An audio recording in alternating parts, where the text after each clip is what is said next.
আসসালামু আলাইকুম। ওয়ালাইকুম আসসালাম। আমাকে বিয়ে করবেন? আমি তো আপনার সম্পর্কে কিছুই জানলাম না। আপনার সাথে আমার পরিচয় মাত্র 5 দিনের, তাও সেটা আবার মোবাইলের মাধ্যমে। না, বলছি কি, আমাদের অনেক সম্পদ তো। আমি আমার বাবা মায়ের একমাত্র সন্তান।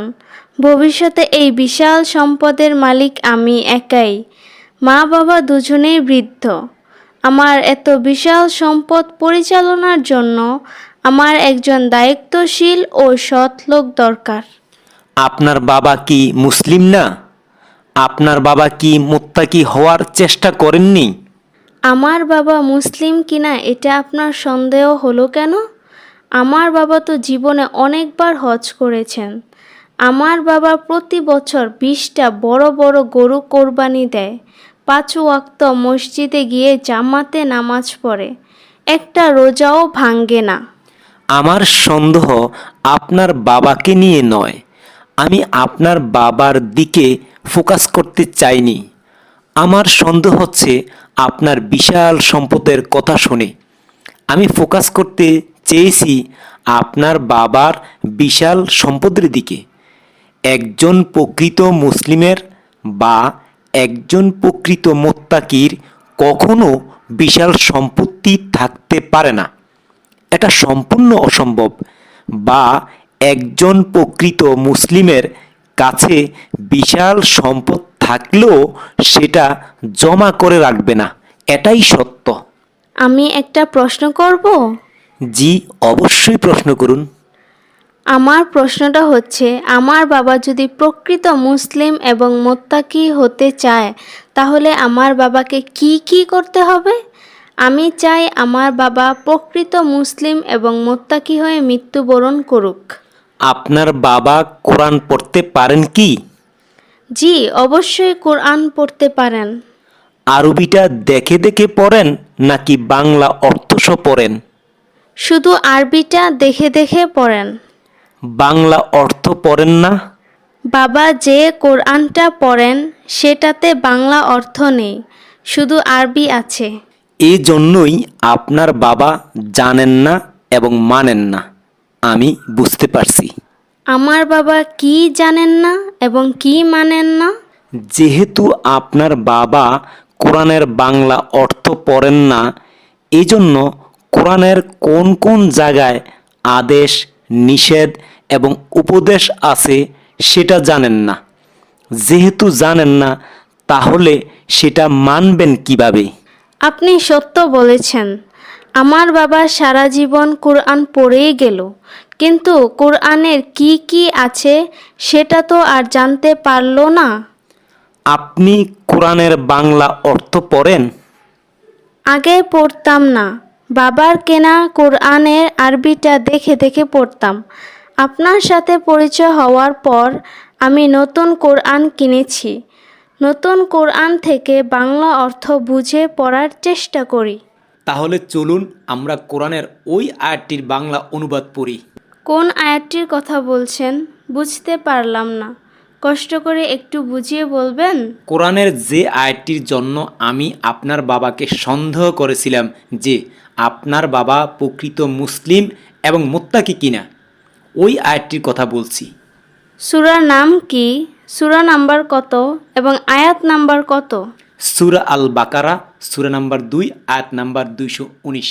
সূরা বাকারার 219 নম্বর আয়াতের বাংলা অর্থ বা অনুবাদ বলুন। তারা আপনাকে জিজ্ঞেস করে কি ব্যয় করবে, বলুন প্রয়োজনের অতিরিক্ত যা থাকে। এখানে তারা বলতে কাদেরকে বুঝিয়েছেন? এখানে তারা বলতে সাহাবীদেরকে বুঝিয়েছেন। এখানে আপনাকে বলতে কাকে বুঝিয়েছেন? আল্লাহর রসুল মোহাম্মদকে বুঝিয়েছেন। মনোযোগ দিয়ে শুনুন। তারা আপনাকে জিজ্ঞেস করে, অর্থাৎ সাহাবীগণ আল্লাহর রসুল মোহাম্মদকে জিজ্ঞেস করে। এখন বুঝতে পারলাম কেন আপনি আমার বাবাকে সন্দেহ করেছিলেন। আমার বাবা প্রকৃত মুসলিম এবং মুত্তাকি কি না। কেন আপনার বাবাকে সন্দেহ করেছিলাম দেখি সুন্দর করে বুঝিয়ে বলতে পারেন কিনা? সূরা বাকারা 219 নম্বর আয়াত দ্বারা বোঝানো হয়েছে, প্রয়োজনের অতিরিক্ত সম্পদ দান করে দিতে। এখন আমার বাবা তো প্রয়োজনের অতিরিক্ত সম্পদ দান করেননি। আমার বাবা তো সকল সম্পদ জমা করে রেখেছেন। এই বিশাল সম্পদ তো বাবার কাছে জমা থাকার কথা ছিল না? মাশাল্লাহ, আপনি অনেক সুন্দর করে বুঝিয়ে বলেছেন। আচ্ছা, আপনাকে একটা প্রশ্ন করি। জি, অবশ্যই, প্রশ্ন করুন। আপনি বলেছেন প্রয়োজনের অতিরিক্ত বিশাল সম্পদ তো আপনার বাবার কাছে জমা থাকার কথা ছিল না। এখন আপনার কাছে আমার প্রশ্নটা হচ্ছে, আপনার বাবার প্রয়োজনের অতিরিক্ত এই বিশাল সম্পদ কার কার কাছে বা কাদের কাছে থাকার কথা ছিল? অর্থাৎ আমি বুঝাতে চেয়েছি, আপনার বাবার প্রয়োজনের অতিরিক্ত এই বিশাল সম্পদগুলো কারা প্রাপ্য এবং কাদেরকে দান করতে হবে, এটা আপনার জানা আছে কি বা আপনি জানেন কি? না, আমি জানি না। দয়া করে বলবেন কি, আমার বাবার প্রয়োজনের অতিরিক্ত এই বিশাল সম্পদগুলো প্রকৃত মালিক বা আসল মালিক কারা এবং কাদেরকে দান করতে হবে? অবশ্যই বলবো, বলার জন্যই তো আপনাকে প্রশ্নটা করেছিলাম। চলুন আমরা সূরা বাকারার 177 আয়াতটি পড়ি। আমি পড়ি এবং আপনি দয়া করে মনোযোগ দিয়ে শুনুন। অবশ্যই, আপনি পড়া শুরু করুন, আমি মনোযোগ দিয়ে শুনছি। সূরা বাকারা সূরা নাম্বার 2 আয়াত নাম্বার 177। পূর্ব ও পশ্চিম দিকে তোমাদের মুখ ফিরানোই সৎকর্ম নয়। সৎকর্ম হলো যে ব্যক্তি আল্লাহ, শেষ দিবস অর্থাৎ কিয়ামত দিনের কথা বলছি এখানে, ফেরেশতাগণ, কিতাবসমূহ ও নবীগণের প্রতি ঈমান আনবে, অর্থাৎ বিশ্বাস স্থাপন করবে, আর প্রয়োজনের অতিরিক্ত সম্পদ দান করবে। সম্পদের প্রতি ভালোবাসা থাকা সত্ত্বেও আল্লাহর ভালোবাসায় আত্মীয় স্বজন, ইয়াতিম, অভাবগ্রস্ত, মুসাফির, সাহায্য প্রার্থী ও দাসমুক্তির জন্য, আর সালাত প্রতিষ্ঠা করবে, জাকাত দিবে, প্রতিশ্রুতি বা অঙ্গীকার করলে তা পূরণ করবে, অভাবে, দুঃখ কষ্টে এবং সংগ্রাম সংকটে ধৈর্য ধারণ করবে, তারাই সত্যবাদী এবং তারাই মুত্তাকি। মাশাআল্লাহ, আলহামদুলিল্লাহ, আপনি আমার চোখ খুলে দিয়েছেন। কিভাবে আমি আপনার চোখ খুলে দিলাম একটু স্পষ্ট করে বলবেন কি? অবশ্যই, আমি বলছি। প্রথমে তো আমি আগে জানতাম না যে প্রয়োজনের অতিরিক্ত সম্পদ দান করে দিতে হয়, এবং দ্বিতীয়ত আমি আগে জানতাম না প্রয়োজনের অতিরিক্ত সম্পদ কোথায় দান করতে হয় এবং কাদেরকে দান করতে হয়।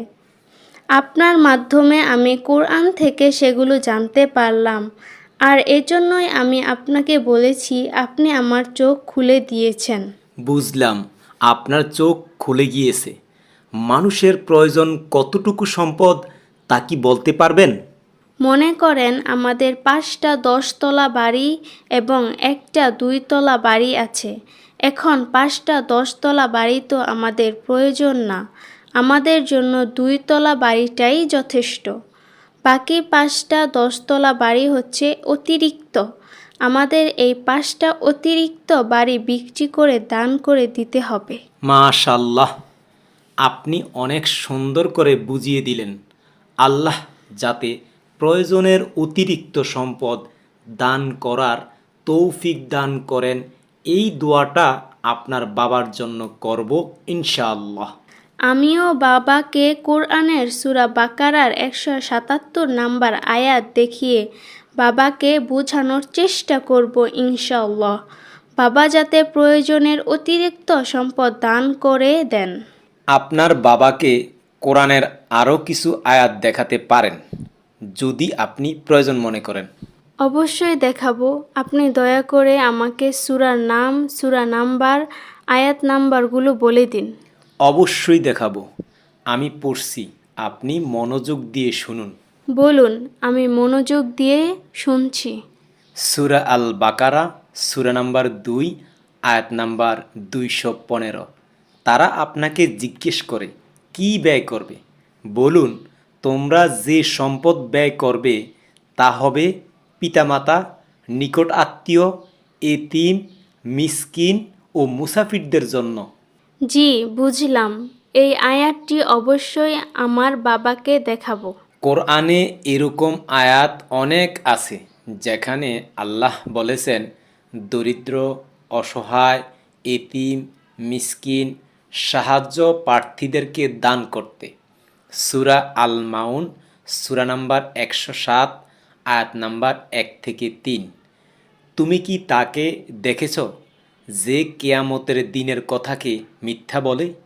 সেই এতিমকে ধাক্কা দেয় এবং মিসকিনকে খাদ্য দিতে উৎসাহিত করে না। কুরআনের এমন 2-3টি আয়াত দেখান যে আয়াতগুলো আমার বাবাকে দেখালে আমার বাবার অন্তরে বা মনে আল্লাহর ভয় প্রবেশ করবে এবং আমাদের প্রয়োজনের অতিরিক্ত সম্পদগুলো যাতে দান করে দেয়। দেখাচ্ছি, মনোযোগ দিয়ে দেখুন। সূরা আত-তওবা।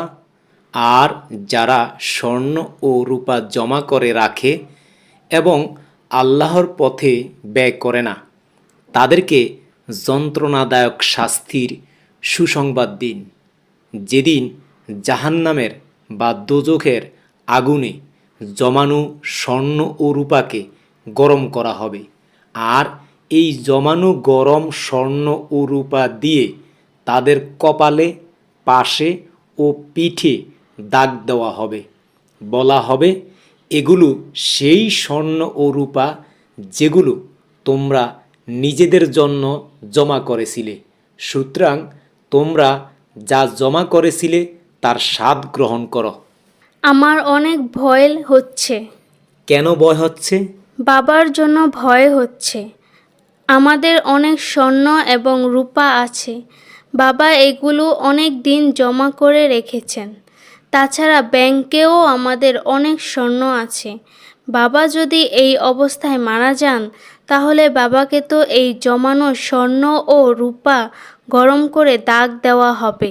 অবশ্যই আপনার বাবার জমানো এই স্বর্ণ রূপা কেয়ামতের দিন বিপদ ডেকে আনবে এবং দোজখের আগুনে জমানো স্বর্ণ ও রূপা গরম করে দাগ দেওয়া হবে। তাহলে এখন কি করতে হবে? আপনার বাবাকে বলেন জমানো স্বর্ণ ও রূপা দান করে দিতে। আর একটি আয়াত শুনুন। বলুন। যে বা যারা ধন সম্পদ জমা করে এবং বারবার গণনা করে, তাকে বা তাদেরকে হুতামাহ নামক ভয়ঙ্কর দোজখের আগুনে পোড়ানো হবে। এই কথাগুলো কুরআনের কোন সূরায় কত নাম্বার আয়াতে আছে? সূরা হুমাজাহ আয়াত নাম্বার 2 এবং 4 এ এই কথাগুলো বলা আছে। আরেকটি আয়াত পড়ুন। সূরা আল হাসর, সূরা নাম্বার 59, আয়াত নাম্বার 7। সম্পদ শুধুমাত্র যাতে ধনী লোকদের হাতে ঘুরে না বেড়ায় বা শুধুমাত্র ধনী লোকদের কাছেই জমা না থাকে।